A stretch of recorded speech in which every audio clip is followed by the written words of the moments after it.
Good morning, students. Once again, good to see you in today's lecture. Well, in today's lecture, we will be initiating the quick revision lectures for semester 2. Just like we had the quick revision lectures for semester 1 earlier, we had 3 lectures comprising of 4 chapters and 3 chapters. Altogether, we had 11 chapters. That is from chapter 1 to 11.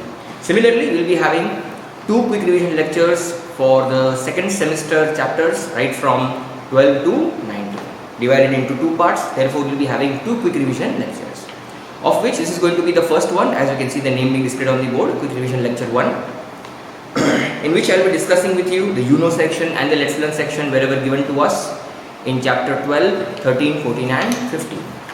Well, just like the last quick revision lectures, we will be reading and understanding about these chapters together in this one lecture.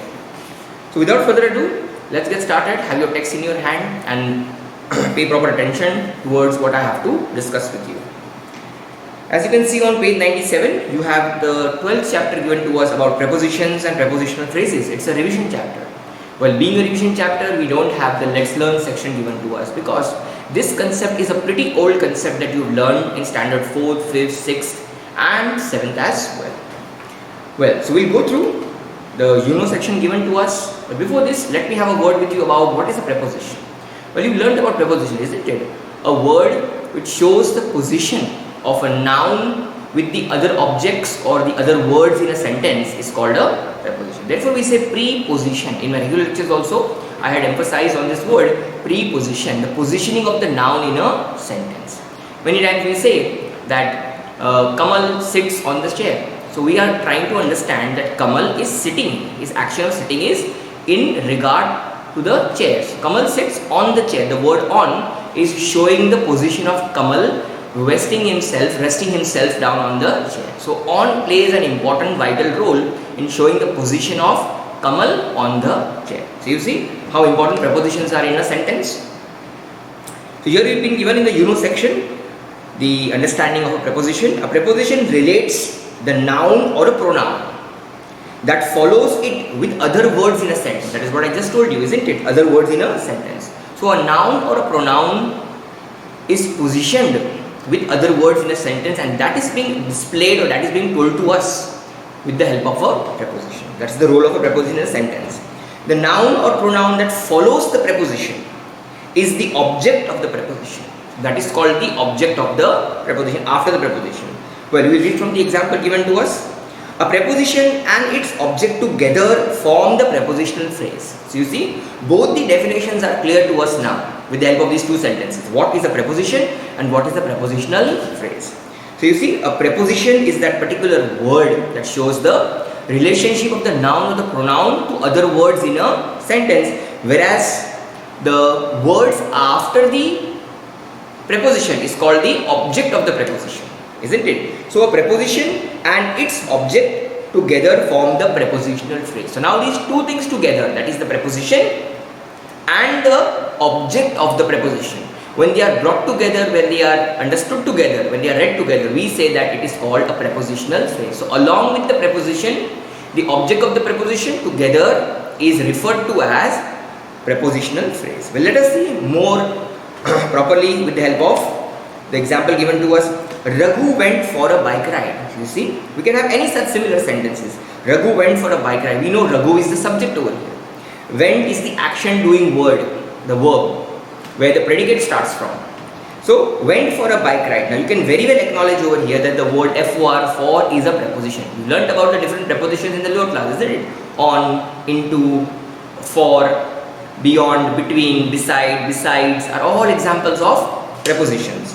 So, for a bike ride, where the word for can clearly be understood as a preposition.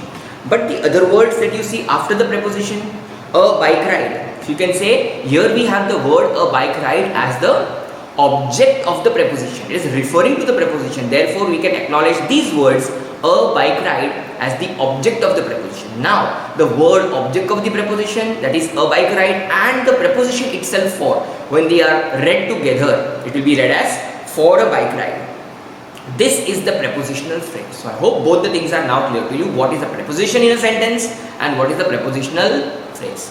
So a prepositional phrase is comprised of, made up of two things, a preposition and the object of the preposition which it is referring to. So this was about the preposition and the prepositional phrase in this example. Let us see the second example. Students from our school won the competition. So here you can see student is the subject over here, the noun that we are referring to. From our school won the competition. So we can acknowledge the word from our school, where the word from is the relevant preposition, followed by the other words our school. So the word our school is playing the role of an object over here, isn't it? That's the object of the preposition for. Now when the preposition and the object together they are combined and read, we acknowledge this as prepositional phrase. So the words from our school is nothing but the prepositional phrase. So it's a very simple thing to understand. Once you understood about the preposition and the object of the preposition, to understand prepositional phrase is very easy. Finally, the last sentence we have, that is the largest shop in the mall. So you see, again the words in the mall begins with the preposition in. Therefore, we acknowledge this as prepositional phrase. Well, we have got adjective phrase, adverb phrase, but here we are saying this is a prepositional phrase because the phrase is beginning with a preposition. Well, earlier you learnt about phrases also, isn't it? What a phrase is? A phrase is a group of words which makes some sense but not complete sense, isn't it? Well, so here we have the phrase in the mall. It gives us some sense but not complete sense. And in addition to that, it is beginning with the preposition. Therefore, we are acknowledging it as a prepositional phrase. So I hope you understand now what a prepositional phrase, and it has been revised with you. Well, we can just analyze. In is the preposition and the word the mall is the object of the preposition. Together, the three words in the mall is giving us the idea about the prepositional phrase. Well, we have a note to read. In the sentences about the words in italics are prepositions, and the underlined group of words are prepositional phrases. So to make it very clear, they have given us instruction how to read it. You can see the italicized word, that is the word in, the word from, and the word for. All these three words are tilted, they are slanted, they are italicized. They are written in italic fonts. So to give us an idea, to tell us that they are prepositions in the entire set of words. And the entire underlined set of words is the prepositional phrase, of which I just told you the word a bike ride, our school, and the mall are called the object of the preposition. So three things we understood very well from this section. This was about the 12th chapter that we just discussed in a very quick manner. Moving on to the next chapter, we have 13th chapter. It's also a very common chapter that you learned or you have been learning for so many years now, isn't it? It's not something new that you are learning. In class 8 also you learned about it. Even in the earlier class you learnt about it. So you can very well see over there in the entire chapter, as you turn the pages, we have the section, but you will not find any let's learn section over here because there is nothing much to learn about over here. We have already learned about these things in the earlier classes. So in a way we are just recapitulating, recalling what we have learned in the section, but there is quite a few things to understand. Well, when the word conjunction comes to our mind, something should definitely come to your mind that I have earlier taught you, isn't it? That is, that conjunctions are of basically two types, isn't it? Yes, you must be recalling the name as I am just telling this to you. In case you have not recalled, let me tell you, it is the coordinating conjunction and the subordinating conjunction. And in addition to this, we have got another type of conjunction called correlative conjunctions, isn't it? So these are the three types of conjunction. Well, even before this, let me discuss with you what is a conjunction. A conjunction is a word that joins two words, two phrases, or two sentences together. That's the basic role of a conjunction. So I can say in plain words that they join the words, phrases, or sentences. It plays the role of a glue, isn't it? It's joining something. It's trying to combine the two things together. Well, let us see what is given to us in the section about conjunctions and then further discuss about it. Two simple sentences may be joined by the use of a coordinating conjunction, isn't it? We learned about coordinating conjunction. So the first thing that is being emphasized over here is the coordinating conjunction. Now why am I emphasizing on coordinating conjunction so much? Because I want you to recall something about coordinating conjunctions that you've learned in the earlier classes and probably in this class as well, isn't it? you learnt about the coordinating conjunctions from my side, that how to remember them. There are very few coordinating conjunctions. Remember, there are 7 coordinating conjunctions. Yes, you must have guessed it right. So, in order to remember that, we just need to remember a mnemonic that I have taught you, isn't it? That is the word fanboy. It's called a mnemonic. What is it called? Mnemonic. So, when you simply remember the mnemonic fanboys, you will be able to recall all the 7 coordinating conjunctions for yourself. Well, let's go through it once again. It's a part of quick revision. For, and, nor, but, or, yet, and so. Well, you have had an extensive understanding about these coordinating conjunctions, how and where they are used in the earlier classes, that is standard 6 as well as in 7. Well, let's come back to the Uno section. To join 2 simple sentences, we make use of the coordinating conjunction, that is one of these words as required. God made the country, man made the town. So you see, God made the country, man made the town. 2 simple individual clauses, individual sentences, which will be joined by one of the relevant coordinating conjunctions. So God made the country and man made the town. So you see, here we are trying to speak something in addition to the other aspect or the other idea that we have expressed over here. So when you express an idea in addition to something, we make use of the coordinating conjunction and, isn't it? We learned about this. Well, he had plenty of money, he is not contented. Well, the meaning of contented is happy, glad. So God, he has plenty of money, he is not contented. So what are we trying to say? That someone has a lot of riches, a lot of money with him. Despite of that, he is not happy, he is not contented. So when you want to express an opposite idea, contrasting idea to what we already said, we need the word but, the conjunction but, isn't it? You can very well see over here, he has plenty of money, yet, now why is but not used over here? You learnt about this in the earlier class. But is a word used to express an opposite idea. But when you express an opposite idea which is even stronger and showing an element of surprise inside it, instead of but, we make use of the word yet. So you see, that's the difference between the word but and yet. But is used just to show or express a contrasting idea, isn't it? But here we have got 2 things together. We have got a stronger contrast as well as we have got an element of surprise inside it. What is the element of surprise? That someone has got such a lot of money, still he is not happy. So this is the element of surprise. Usually it's understood, if a person has got a lot of wealth, he should be happy. A general understanding, a human behavior, isn't it? So he has plenty of money, yet he is not contented. Despite of that, he is not contented.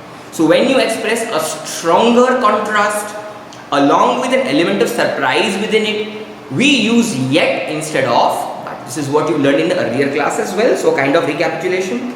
Have a look at the next one. He is slow, he is steady. He is slow, he is steady. So we are saying that someone is slow. But then we are saying a positive thing, that he is steady. He is not lagging behind anywhere. So he is steady, he is slow, but he is steady. So we are again using the word but over here to show 2 opposite contrast ideas, but we are using but because it does not have any element of surprise. We are simply stating an opposite idea, unlike the previous sentence that we had, where we had element of surprise as well. So remember how to use but and yet. Next to discuss is a question given to us: is he asleep? Is he awake? So a matter of choice, a matter of preference over here. So when you choose something, or when you are asking a question as a part of choice, or when you are making a preference on some aspect or some expressing an idea with preference, we make use of the coordinating conjunction or. Let us see, is he asleep or awake? And note that the words which are repeated over here, is and he, are now eliminated. So we are simply joining it, is he asleep or awake? So the unnecessary word or the repetitive words needs to be eliminated, need not be written again. The next example, it is raining, I will take an umbrella with me. It is raining. So you are acknowledging that it is raining and therefore you are saying, see what I am saying, the word therefore. Well, therefore is not a coordinating conjunction, but in order to replace it with a coordinating conjunction, we have the word so. showing a result over here. As a result, what am I doing? I am taking a umbrella with me. I am saying it is raining, I will take an umbrella with me. So I am, it is raining, so I will take an umbrella with me. As a result, what is my action? That I will be carrying an umbrella with me. The last example given to us, he could not attend the meeting, he was making a conference call. So he could not attend the meeting. Why? You are asking the question. For he was making a conference call. So you are stating a reason over here. Therefore he was not able to make a conference call. So here this is how we join the entire sentence over here using the coordinating conjunction for. So you see almost all the words we have covered over here, for, and, nor, but, or, yet, and so. Well, nor is not covered, rest of the words we have covered over here. Next we have some conjunctions are used in pairs. Such conjunctions are called correlative conjunction. Acknowledge the word very well, correlative conjunctions, or merely we say correlatives. How is the two things said? In the word correlative conjunctions, the conjunctions is eliminated, and instead of that word conjunctions we are applying an S into it. The correlative word, correlative. So either you say correlative conjunctions or correlatives, both are correct. But remember to apply the S over here. Well, what are these words that we say they go in pair in pairs together? The words are both and. Yes, you must have used this in the earlier class also. Both and, either or, a very commonly used set of word when you write joint sentences. Neither nor, not only but also, as well as, isn't it? No sooner than. These are all examples of correlatives or correlative conjunctions that we use to join two clauses or sentences. Let us see a few examples. Both and, we both loved and honored him. So, what are we saying? We both loved and honored him. So, we are loving a person also, we are honoring the person also. We are showing two virtues over here by utilizing the word both and as correlative, two conjunctions used to join the qualities over here. Next one, either or, a matter of choice, isn't it? Either take it or leave it. So you are asking someone to make a choice where you are using the word either or as a part of choice, a correlative. Next is neither nor. So when is either or used? Either or is used when you are trying to make a choice in the positive sense, either take it or leave it. But compare this one with the neither nor. The word neither nor itself says that it is used along with a negative statement or to express a negative idea. Neither nor. It is neither useful nor ornamental. So you are saying it has got none of these two qualities. It is neither useful nor ornamental. Sometimes what happens, things are ornamental, then it is not useful. Sometimes things are useful but they are not so decorative or ornamental. But here we are saying it is not having any of these qualities. It is neither useful nor ornamental. So when you express a negative idea, two negative ideas for a thing, we make use neither. Next you see not only but also, one of the most commonly used correlatives. He was not only fined but also imprisoned. So here we are saying two punishments given to someone, being fined also, being imprisoned also. So one on top of the other. In such situations we use not only but also, somewhat similar to as well as. Next we have the main subordinating conjunctions are as follows. We got subordinating conjunction. Well, there are many subordinating conjunctions, so it's not possible to remember the entire list, just like we learned about the coordinating conjunctions with the help of a mnemonic. But yes, there are quite a few which are used in a very commonly used scenario which have been given to you. So the main subordinating conjunctions are as follows: the word when, the word as, the word because, if, that, though, although, till, until, before, after, since, unless, where, while, as soon as. So that are some examples of subordinating conjunctions that you have learned earlier. So you have the explanation given to you. Two simple sentences may be joined by using one of these subordinating conjunctions. Well, let us see.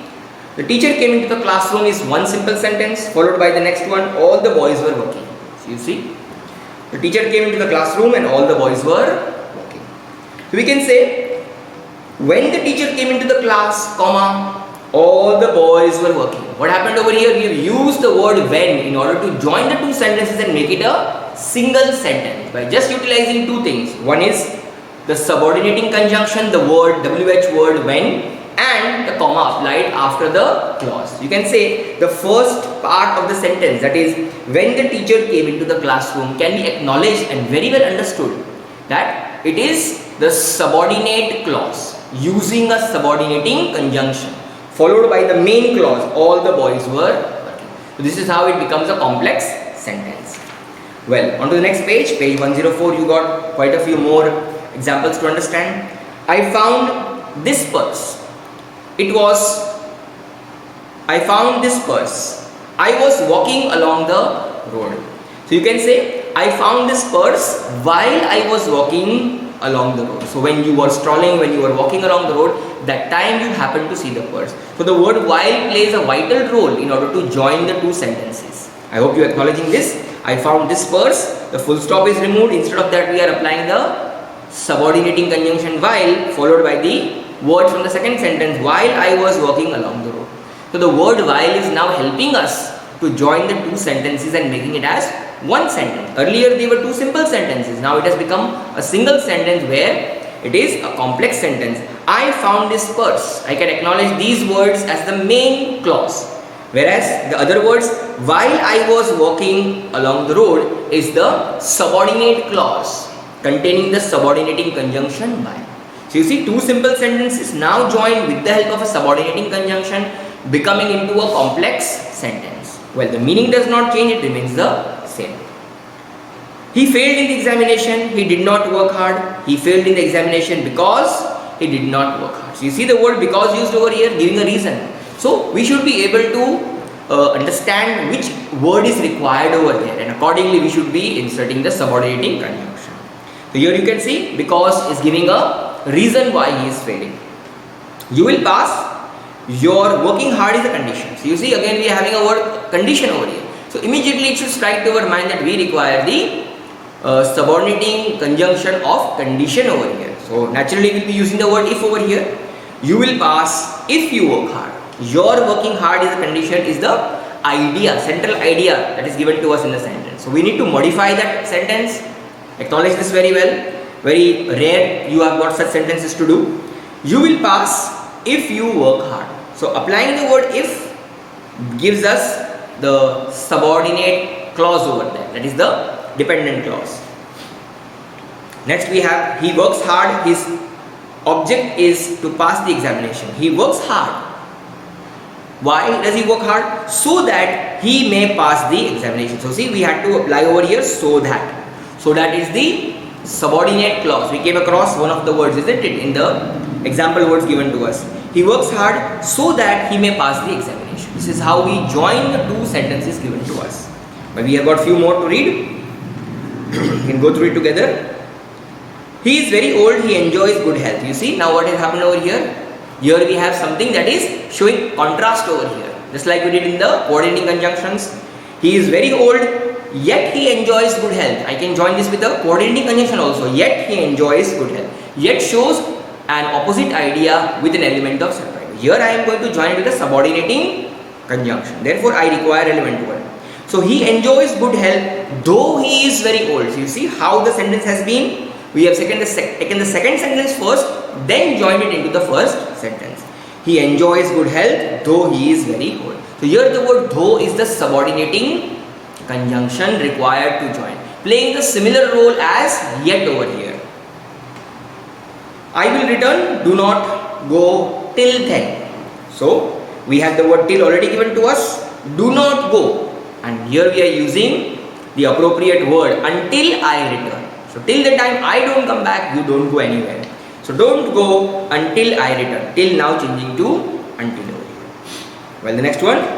I had left home. One simple sentence. Your letter arrived afterwards. So what is happening first? My leaving the home first and later the letter arriving. So I had left home before your letter arrived. Try to acknowledge this sentence. You will very well be able to understand. This is a sentence in the past perfect tense. You learnt about the tenses, isn't it? In the past perfect tense, we have got two actions, the completed action and the subsequent action, the following action. So similar thing is happening over here in this sentence. I had left home. So you see, we are using the past perfect tense. I had left home before your letter arrived. The next subsequent action, so we have the completed action followed by the subsequent action over here. And what have we used over here? The word before as the subordinating conjunction joining the two sentences. We arrived, she had left earlier. So we arrived after she had left.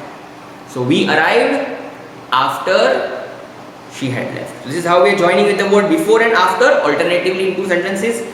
Both you can acknowledge as the sentences in the past perfect tense. I must believe it, you say so. So someone is saying it and therefore you are believing it. So I must believe it since you say so. Here the word since is not showing any specific point of time. We learned in the past perfect tense, isn't it, that since and for are the two words which are used to show the specific point of time. But here since is not playing the role of a specific point of time. Remember this. We learned about this in the earlier chapters, in the earlier class as well. I must believe it since you say so. Since plays two roles. One is to show the specific point of time, and second is the reason. Why am I supposed to believe? Just because you are saying it. So I must believe it since you say so. So since is showing a role, playing the role of a conjunction over here to join the two sentences, where it is not showing any specific point of time. You must take your medicine, you will not get better. So unless you take your medicine, you will not get better.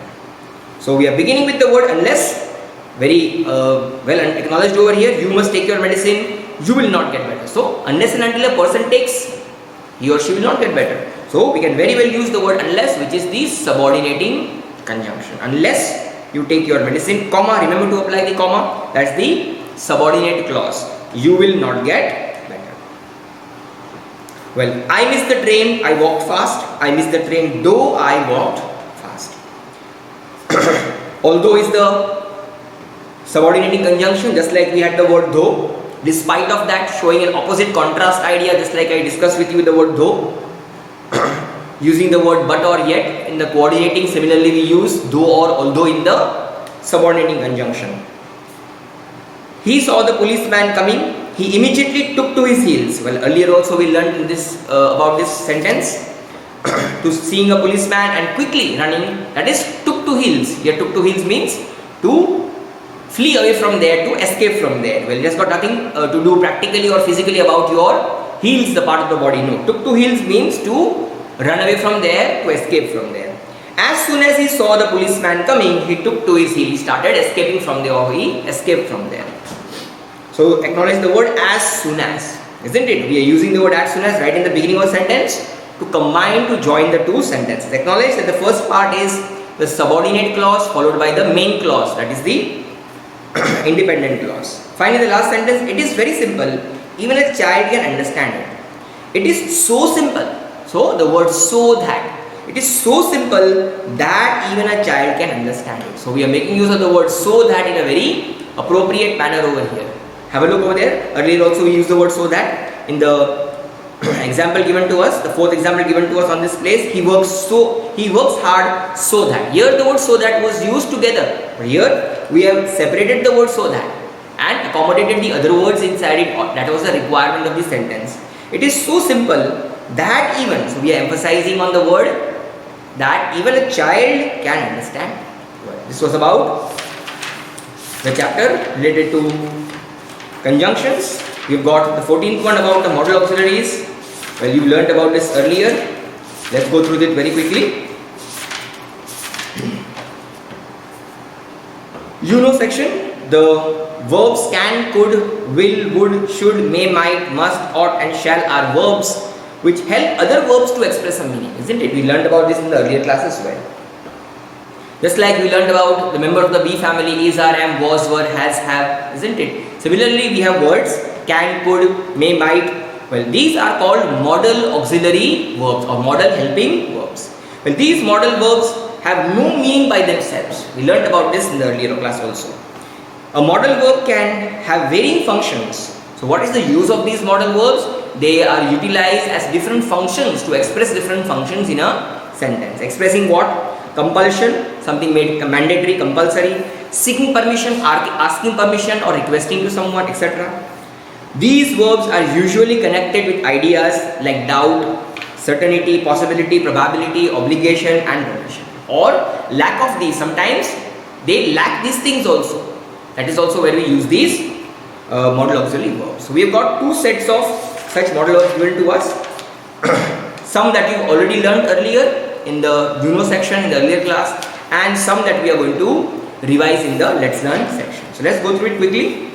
Shall and will, and for each of these you've been given how to express. So I'll just go through the expression, how it is expressed. Shall is used with the first person, I and we, and will with the second and third person. So this is something that you need to remember. By now you should be very clear with these pronouns, isn't it? The first person pronouns, the second person and the third person pronouns. I and we are the first person pronouns, whereas you is the second person, he, she, it, and they are the third person pronouns. Well, it's given to you in the bracket for your acknowledgement. To express simple future time. So when you want to express a simple future time, we make use of the word shall and will, isn't it? When we write a sentence in the future tense, what do we use? We make use of the word shall and will, isn't it? I shall come to your house tomorrow. We will go to the cinema tomorrow. So we are using the word shall and will as modal auxiliaries to express the idea of or the future time, isn't it? In the future tense, simple future tense. The next is will is used with the first person to express willingness. Sometimes when you want to express your consent, your willingness that you are ready for it, or you give your consent, we make use of the word will over here. Yes, I will. No, I will not. Either in the positive sense or the negative sense. To show willingness, we make use of the word will.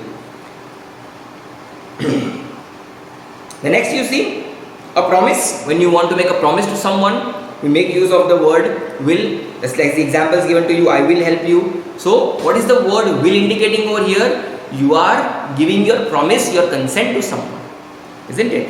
Well, next is a threat, a determination. So all these are virtues or qualities which are expressed by using the word shall or will. Next is will is used with the second person, that is you, in the interrogative sense when making a question, when asking a question, making a polite request. Say, will you shut the windows? What is happening? We are asking a question as well as requesting. So when the request and the question come together, we make use of the word will, isn't it? Well, you have examples that you can read for yourself and assist yourself. Shall is used with the second or third person. Shall you do this for me? Shall you do that for me? So when you are asking a question, similarly again when you are commanding someone, thou shalt love thy neighbor as thyself. You commanding someone, you should love your neighbors just as you love yourself. So a command given over here. You shall not pass this point. Someone is telling someone not to cross that particular line or a particular point. You shall not pass this point. So you shall. So you see the word shall, how it has been used in a sentence to give command to someone. Next, shall is used as a promise, as a threat, as a compulsion and as a determination. So all these are the virtues, the qualities that are vested within the word shall when used in a sentence. Well, you can read the example sentences which will help you to understand the concept better. Following is in interrogative sentences where we use the word shall. Shall indicates a wish, a permission or a desire of a person spoken in the first person. Shall I open the windows? You are asking permission from someone to open. Or do you wish me to do that for you? So, shall we stop now? So, do you permit me? Are you giving me the permission to stop? So, you see here we have permission. The previous one was about the wish. Shall I thread the needle for you? Do you want me to help you? Do you want me to thread the needle for you? Okay. Are you wanting me to do that for you? Shall we carry the box in the house for you? So once again you are asking, lending a help to someone, but you are asking, and may I do it for you? So these are the uses of the word shall. On to page 112, will denotes the willingness, intention or wish of the person spoken to in the second person. So when you are speaking to someone, that is the second person, you are indicating your wish over here, your intention over here, your willingness over here. As you can see in the example, will you sing at the concert tomorrow evening? Are you willing? So, are you willing to do that? Shall I write your name? Shall I share your name with someone? Are you giving me your consent? So, you are asking a question to a second person, to person you are speaking to trying to know about his willingness, whether he is ready to know, or trying to know his intention or his wish, isn't it? Well, you've got other sentences, you can go through it, which will help you to understand about intention and about the wish. Next is will denotes the simple future tense in the third person. So, will is also used to indicate or to denote the simple future tense. Will he come today? A simple future tense question, an interrogative sentence asked by somebody. A question will. Instead of asking a WH question, here we are asking with a modal auxiliary verb will. Will he come today? Simple future tense. The most usual form of request is that introduced by will you, isn't it? Many a times, or the most commonly we use will you. Will you is a set of words that we very commonly use when you are asking a question. Will you be back by 10 o'clock please? So you are requesting someone to be back by. So that's the most commonly used set of word or the phrase will you. Well, in the lesson section you've been given understanding about should and would. That is the past of shall and will, and about can, could and other modal auxiliary verbs. So let's go through it quickly. Should and would have the following special uses. Should is used to express duty or obligation in all persons. When you want to show your duty, when you want to express your duty, we make use of the word should, isn't it? Examples have been given to you, can go through it. A note has been given that one should remember duty in the past is expressed by should have. So we must apply the word have along with this when you are expressing a simple past. Next is when giving or asking advice. So when you give or ask advice from someone, we make use of the word should. Examples have been given to you. One I'll read for you. You should read the work of Paulo Coelho. So you see, I advise you. What are you telling? You are advising someone to read the books of the author over here. So when you are giving advice or when you are asking advice, we make use of the word should. Next use of the word should is in the negative to indicate disapproval of something that was done in the past. Something that was done in the past that should not have been done. We make use of the word should. Have a careful look. You shouldn't have laughed at her mistake. So you see, you shouldn't have laughed. We just understood that we must be using should have, isn't it? So similarly we are using over here shouldn't have. So you see, have is applied over here. She shouldn't have given the child a sharp object to play with. Well, action has already been done. You've already given the child to play with the sharp object. Now maybe he has hurt himself. So you shouldn't have done that. On the next page, 113, to express possibility or condition, we make use of the word should. Examples have been given to you, you can go through it. Next is to express the purpose and result in the clauses introduced by, in order that or so that. Well, we came across these words, isn't it? In order that, so that, as the subordinating conjunction used in a sentence to join sentences. Well, examples have been given to you. Let me go through one of it. We hid it carefully so that none should see it. So you see, acknowledge the word should over here. And what is the conjunction used over here? Subordinating conjunction, so that. So that none should. Should is appropriately used over here. So to express the purpose or result in the clauses introduced by in order that and so that. Remember these two clauses, these two subordinating conjunctions will make use of the word should. Next, after lest, to express a negative purpose. So whenever you use the word lest, lest in a sentence, we must make use of the word should. We learnt about this earlier also, isn't it? After lest, to express a negative purpose. Next we have to express a wish. Whenever you want to express a wish, we make use of the word should. So these were the uses of the word should. Now we have to read about the word would. The word would is used to express in the following manners. To express a wish. In the negative, to indicate refusal when you want to say no to someone. To express determination when you want to show that you are determined to do something. When you are steadfast, when you made up your mind.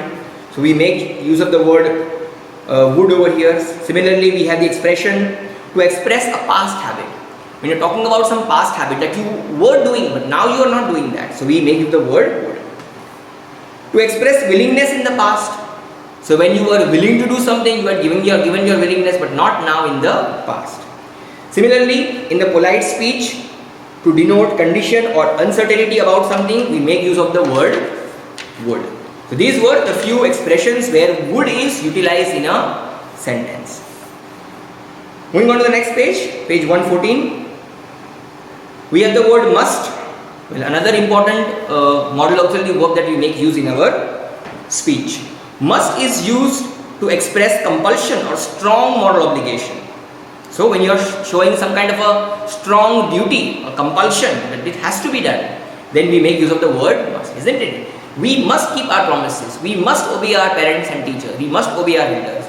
So that is the place where you make use of the word must in order to indicate a strong compulsion or a strong moral obligation. Moral obligation means moral duty. Next, to express a fixed determination. Sometimes you are steadfast, you are fixed that I will be doing this no matter what. We make use of the words. I must have my money back. You are determined, you are fixed, you are steadfast. You are adamant, isn't it? Next, to express duty. A simple thing, when you must abide your duty. To express certainty or strong likelihood, when you are having a strong, when you want to express something that is a strong certainty of something happening or likelihood that it will happen. So we make use of the word must. Similarly, to express an inevitable result, something that is going to happen, unstoppable. Inevitable means unstoppable. You can't stop it. Something that you can't stop. It's called inevitable. So what is unstoppable? All good times must come to an end, isn't it? If you are enjoying the peak time of your life, good time, well, one given point of time, good times will come to an end. We all were enjoying the very good time, isn't it? The entire world is now facing a problem, the pandemic, isn't it? So the good time has now turned into a little bad time. So all good times must come to an end.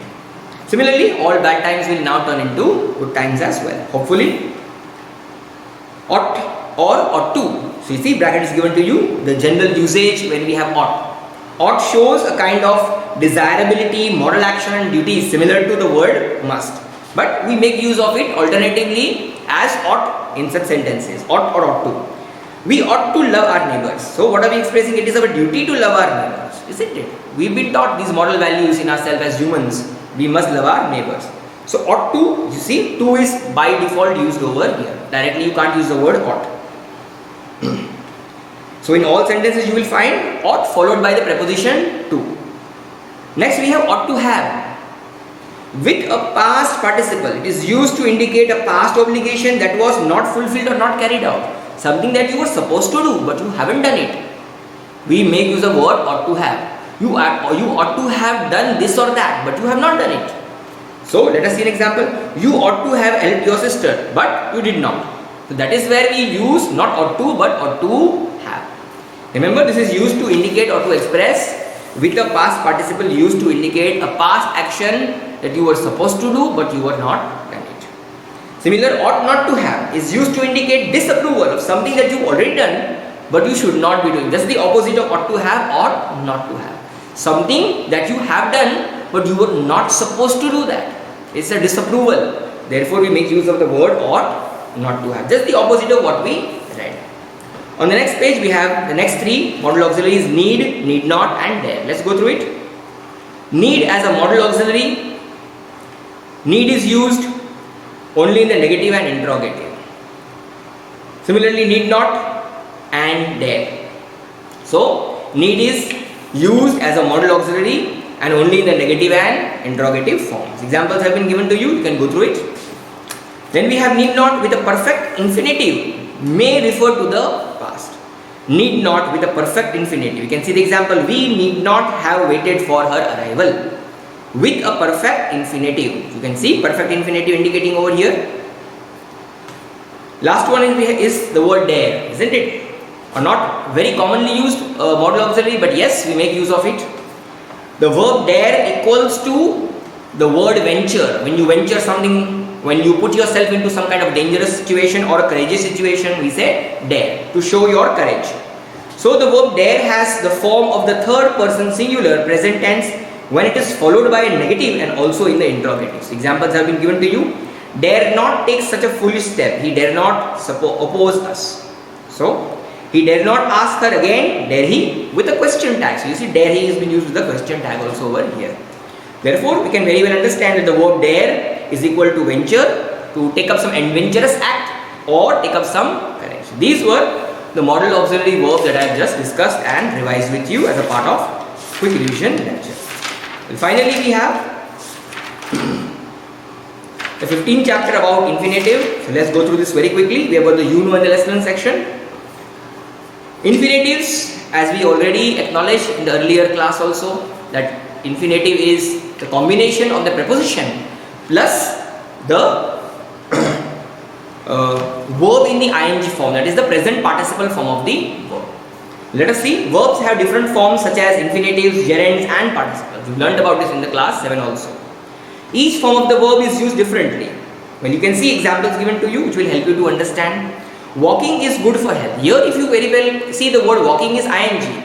But do not get misguided that the word walking is a verb over here. No, the word walking is not a verb over here, although it has got the ing inside it. Walk plus ing. But it is a gerund over here. When an ing word, a participle word, looking like a participle, acts or plays the role of a noun in a sentence, we say it is a gerund. Therefore, gerund walking is a gerund over here. Similarly, the gerund walking is used as a noun over here. Well, clearly given to you.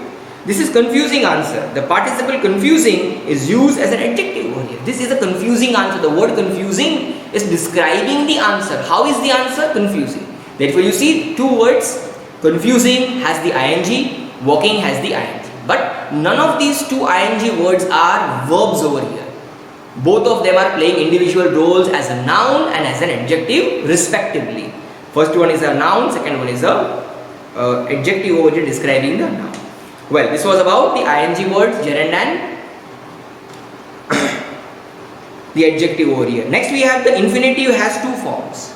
But we can say the zero infinitive or the to infinitive. So first we have got the to infinitive. The to infinitive, that is to plus the base form of the verb. The preposition to followed by the base form of the verb creates the to infinitive. And the zero infinitive, that is just the base form of the verb, or we call as bare infinitive. Well, the zero infinitive is the form that is usually found in a dictionary listing, like the simple verbs that we make use: sit, stand, go, come, laugh, open, close, and n number of words that comes to your mind and to my mind, isn't it? They are all called bare infinitives, or we say as zero infinitive, because nothing is applied to it.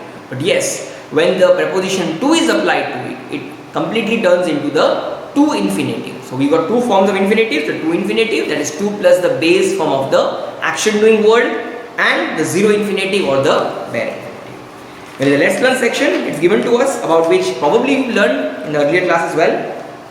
Adjectives such as easy, hard, difficult, good, comfortable are followed by an active infinitive and not a passive one. Let us see how in the example. Apples are good to eat, isn't it? And I don't say apples are good to be eaten. No, I am not going to use it in the passive form over here, the active form. That is what was told to us. Adjectives such as easy, hard, difficult, good and comfortable are followed by an active infinitive and not a passive infinitive. Apples are good to eat and not good to be eaten. Well, if I write be eaten, it will become a passive form. Eaten is the past participle form of the verb eat. Therefore, I must use an active form of the verb and not the passive form. This lesson is hard to learn. So you see, I am using the word to learn over here. So I hope you are gradually acknowledging. When I am writing the word to eat, to learn, what am I doing? I am using the base form of the verb eat in the active voice over here as an active verb along with the verb to over here. Therefore, I am making use of an infinitive over here. I hope you are acknowledging this. The infinitive may sometimes be used as an object of a finite verb. Well, but the use of the introductory it generally preferred. So we make use of this way of saying, but what we prefer to write is the introductory word it. Well, so both the sets have been given to us. We say to steal is wrong, but as a communicative language, what do we say? It is wrong to steal. So we prefer saying the sentence with the introductory word it rather than using the infinitive to start our sentence. To steal is wrong, a general understanding. But when you want to talk to someone, when you want to use it as a sentence, we say it is wrong. It is wrong to steal, isn't it? So the infinitive may sometimes be used as the subject of a finite verb, but the use of the introductory is generally preferred. So what do we prefer? The second set of sentences is preferred when you are communicating or saying it to someone, rather than using the first set of sentences. So you got all the sentences given to you. To steal is wrong. It is wrong to steal. To find fault is easy. Rather you say it is easy to find fault. Similarly, you have got the other sentences that you can acknowledge for yourself. Well, on to the next page. Finally, we have read the following sentences. Note the use of preposition after the infinitive. How prepositions are used after infinitives. I have no chair to sit on. Not to sit. I don't say not to sit. I have no chair to sit on. He has no toys to play with. So you see, all these sentences are ending with another preposition. I am using to sit and followed by another preposition on. I am saying play, to play, and then again I am applying over there the word with. So you see, and not ending the sentence by to sit or to play. Well, you've got other sentences that you can read for yourself.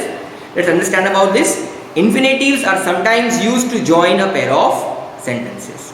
Well, just like we join pair of sentences with participles, with the help of participle, present participle phrases, with conjunctions, similarly we can join sentences with infinitives too. Let's see these two examples. Alice went to the market, she went to buy some vegetables. So we got two individual sentences. Alice went to the market to buy some vegetables. We are simply eliminating the word she wanted, because the second sentence already contains the word to buy, which is an infinitive, to plus the base form of the word buy.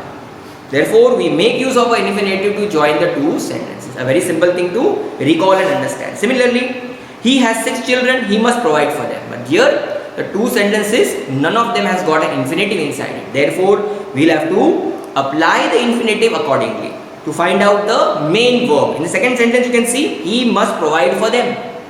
He must provide for them. So provide is the action doing word. Now we are going to apply the infinitive or the preposition to over here to make it an infinitive. Let us see how. He has 6 children to provide, and then again we are applying the preposition for at the end over here, just like we understood in the previous set of sentences.